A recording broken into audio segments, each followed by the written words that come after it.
கர்த்தருடைய பரிசுத்த நாமம் மகிமைப்படுவதாக. இன்றைய தினதீபம் தியானத்தில் சங்கீதம் 119:68.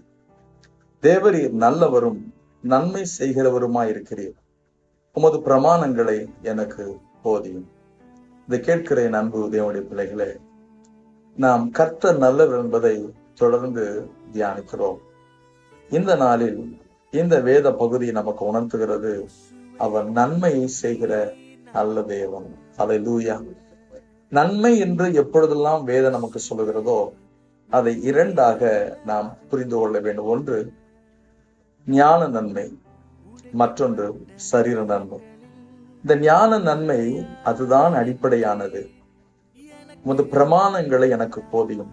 ஆண்டவர் நாம எப்படி நடக்கணும், எதை செய்யணும், எதை செய்யக்கூடாது என்பதை போதித்து அதன் மூலமாய் சரீர நன்மைகளை தந்து நம்மை ஆசீர்வதிக்கிற நல்ல ஆண்டவர். ஆண்டவர் நல்லவர், அவர் நன்மை செய்கிறவர். ஆமென். இயேசுவே